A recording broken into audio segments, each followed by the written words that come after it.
우리 뒤에 한번 봐주셨으면 좋겠어요. 이제 여기 가려져 있지만 평화로 함께 이렇게 써져 있습니다. 그래서 오늘 평화가 앞으로 우리가 열어갈 미래의 길이다 하는 그런 각오로 사진을 함께 평화로 함께. 더불어민주당이 오늘 이 자리를 마련하게 된 이유는 평창올림픽 이후에 한반도 정세의 전망과 더불어민주당의 대응 방향을 논의하기 위한 자리입니다. 먼저 추미애 대표님의 모두 말씀을 듣겠습니다. 오늘 이렇게 바쁜 가운데 자리를 함께 해주신 여러분께 감사드립니다. 평창 동계올림픽을 성공적으로 치러낸 정부 관계자 여러분들께 진심으로 고맙다는 말씀을 당을 대표해서 드리겠습니다. 고맙습니다. 세계 유일의 분단 국가 대한민국, 그것도 평창이라면 군사 분계선과 불과 60km 밖에 떨어져 있지 않은 그런 곳에서 세계인의 축제를 연다 하는 것은 정말 기적과 같은 일이었습니다. 외국인들의 상식에서는 도저히 이해가 가기 어려운 일이었죠. 그런데 우리는 정말 그 기적을 기적처럼 이루어낸 대한민국의 저력을 보여주었습니다. 평창올림픽의 성공은 여러분들의 땀과 노력의 값진 결실이고 또 온 국민의 성원 덕분이었습니다. 토마스 바흐 IOC 위원장도 선수촌과 경기 시설에 만족스럽지 않다 하는 사람은 단 한 사람도 보지 못했다. 이런 그 대축제는 처음이다. 이렇게 칭찬을 했습니다. 이런 올림픽 성공에는 우리 외교부도 큰 역할을 해주셨고 또 미국, 일본, 중국 등 세계 21개국의 외국 정상들과 귀빈들도 안심하고 편안한 시간을 보낼 수 있도록 지원을 아껴주시지 않은 역할이 참 절실하고 또 잘하셨다 생각이 됩니다. 통일부의 역할도 아주 컸습니다. 이번 올림픽에 특별히 주목을 받은 북한의 김여정 부부장과 김영철 부위원장 등 대표단을 안전사고 없이 잘 맞이했고 또 무사히 방남 일정도 소화를 하게 했습니다. 평창은 그야말로 평화의 땅으로 전 세계에 알려졌고 강원도는 세계인의 기억 속에 오래도록 남을 것입니다. 평창올림픽의 성화는 꺼졌지만 그러나 이제부터는 평화의 성화는 계속 활활 타올라야 되겠습니다. 북한과 미국 정부가 올림픽의 개폐막식에 가장 가까운 가족과 최고위급 인사를 차례로 평창으로 보낸 것은 또 다른 의미가 있는 일입니다. 비록 북미 간의 공식 접촉은 없었지만 북한과 미국의 인사가 같은 자리에 함께 했다는 것만으로도 전 세계의 관심을 불러일으켰죠. 특히 북한이 대남 정책에 있어서 대표적인 강경론자로 알려진 김영철 노동당 부위원장을 내려보낸 것은 북한이 남북 대화와 북미 대화에 대한 강력한 의지를 보여준 것이라 평가할 수가 있겠습니다. 강경파가 이렇게 대한민국에 내려와서 이 대한민국의 놀라운 발전상과 또 문화에 대한 뛰어난 그런 기량, 높은 IT 수준 이런 걸 보고서 평화를 이루어내야지만 이런 것을 해낼 수 있겠구나. 정말 평화가 소중한 것이구나를 직접 목격하는 그런 순간이었다라고도 할 수 있습니다. 강경파, 대화론자가 아닌 온건파가 아닌 이 강경파가 그런 평화를 바라는 세계인의 염원과 또 평화가 대세라는 것을 느낄 때만 진정으로 북미 대화도 남북 대화도 열릴 수 있는 것이죠. 그래서 그 강경파가 내려온 것에 대해서 반대할 것이 아니라 오히려 우리는 문재인 대통령님처럼 대화에 나서달라 그 주문에 북한이 화답할 수 있도록 국민이 하나가 될 때라고 생각을 합니다.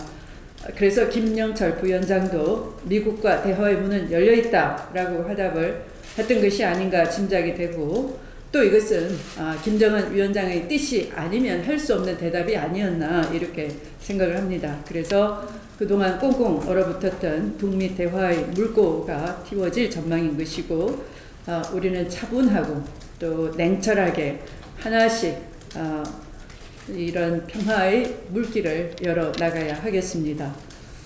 북한과 미국의 이 말 약속이 또한 실천으로 옮겨지도록 우리 정부는 더 신중하고 적극적으로 임해야 할 것입니다. 더불어민주당은 평창에서 짚혀진 따뜻한 평화의 온기가 더 멀리 더 많은 사람들에게 전해지고, 또 한반도는 항상 위험한 화약고다 이렇게 알려져 있는데, 이것이 평화의 따뜻한 화롯가가 바로 대한민국이다, 한반도이다 이렇게 전 세계인이 평가할 수 있도록 그런 반전을 할 수 있는 분위기를 우리 스스로 만들어야 되겠습니다. 그래서 오늘 이 자리에는 이 정부 관계자뿐만 아니라 전문가들 모시고 경험과 또 앞으로의 미래 전망, 또 우리의 자세에 대해서 고견을 청취하는 그런 자리가 되도록 하겠습니다. 고맙습니다. 네, 감사합니다. 다음은 이해찬 외교통일안보자문회의 의장님의 말씀을 듣겠습니다. 네, 여러분 이렇게 뵙게 돼서 대단히 반갑습니다. 또 통일부하고 외교부에서 이번 평창올림픽 준비하시고 잘 치르시느라고 고생 많이 하셨습니다. 지난 25일 날 이제 평창올림픽이 끝났는데 저는 여러 가지를 많이 느꼈습니다. 우선은 날씨가 큰 도움이 됐던 것 같습니다. 굉장히 추울 걸로 예상을 했는데 개막식 날은 좀 덜 춥고, 또 폐막식 날은 아주 따뜻하게 아주 잘 마쳤습니다. 날씨만 좋은 것이 아니고 이번에 임하는 여러 중요한 나라들의 자세가 전 매우 진지하고 아주 성실했다고 생각을 합니다. 특히 미국도 또 부통령이 참석을 하고 또 대통령의 그 딸이 또 폐막식에 참석을 할 정도로 아주 큰 성의를 보였다고 생각이 들고, 북한도 그 김영남 위원장을 비롯해서 김여정 선전부장과 그분들이 이제 참석을 하고, 폐막식에는 또 통전부를 담당하고 있는 최고 책임자가 참석을 해서 큰 아주 성의를 보였다고 생각이 들고, 중국도 개막식에는 상무위원이 참석을 하시고 폐막식에는 부총리가 참석을 하셔서 아주 그 진지한 자세로 임했다고 생각합니다. 또 일본도 아베 총리가 직접 참석할 정도로 그 큰 성의를 보여가지고 이제는 정말로 한반도의 새로운 평화의 기운이 이제 싹트기 시작했다라는 그런 것을 많이 느꼈습니다. 6.25 전쟁이 끝나고 나서 50년 만에 2000년에 처음으로 남북이 혈로가 한번 뚫렸다가 8년 만에 진행되다가 이제 끊어졌습니다. 이명박 정부가 끊고 박근혜 정부가 끊어가지고 한 10년 만에 이제 다시 혈로가 열렸다고 생각을 합니다.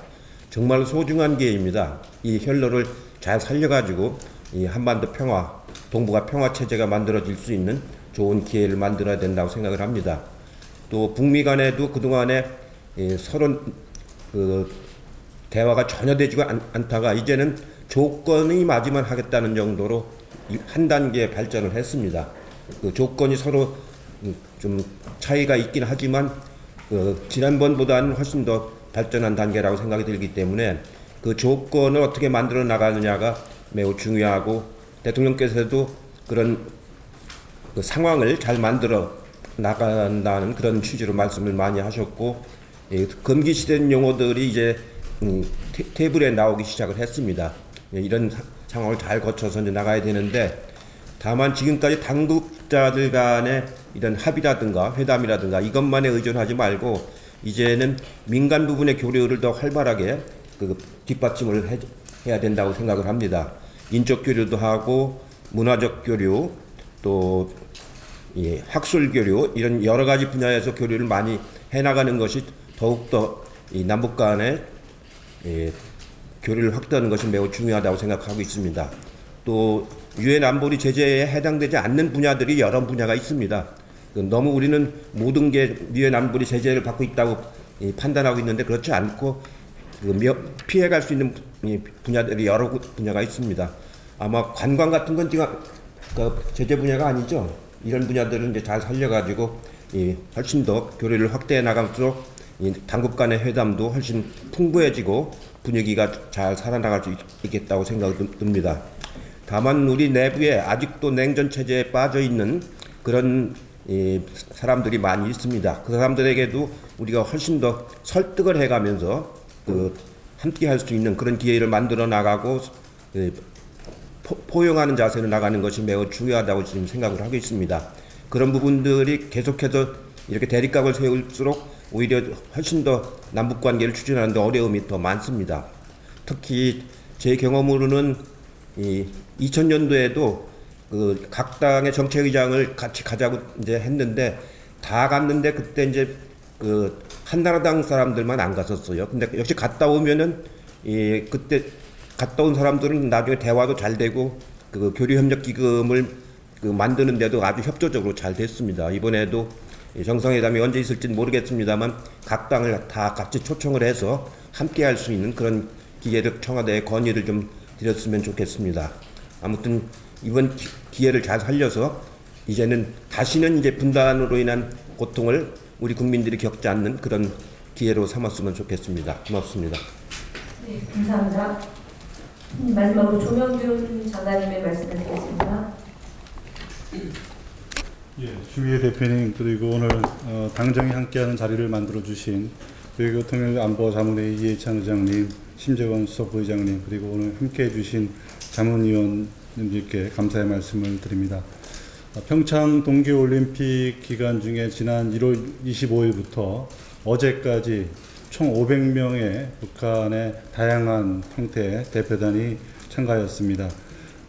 이것을 통해서 평창 동계올림픽은 저희가 희망했던 평화올림픽으로 성공적으로 치룰 수 있었습니다. 그리고 화합과 통합이라고 하는 올림픽 정신도 완벽하게 구현을 할 수 있었습니다. 그리고 무엇보다 그동안 거의 10년간 단절되었던 남북대화가 다시 재개되고 한반도 평화 정착을 위한 토대가 마련되었다는 점에서 큰 의미가 있다고 하겠습니다. 그리고 우리가 한반도 문제의 당사자로서 주도적으로 역할을 하였고 이에 대한 국제사회의 지지도 이번 평창 동계올림픽을 통해서 다시 한번 우리가 확인을 했다 이렇게 평가할 수 있겠습니다. 이제 앞으로 우리한테 남은 과제는 평창 동계올림픽을 통해서 마련된 대화 협력의 분위기를 이어나가면서 남북관계 개선과 한반도 평화 정착에 본격적인 그런 궤도에 올려놓는 그런 일이 될 것입니다. 그리고 북한 참가에 대해서 우리 국내에서 일부에서 제기된 비판과 우려도 저희가 잘 참고할 필요가 있다고 생각합니다. 겸허한 자세로 국민들과 소통하면서 공감대를 확보해 나갈 필요가 있다고 봅니다. 오늘 제 자문회의에서 제기해 주시는 좋은 의견들을 참고해서 앞으로 평창 동계올림픽 이후에 남북관계 개선과 한반도 평화 정책을 추진해 나가는데 적극 참고해 나가도록 하겠습니다. 감사합니다.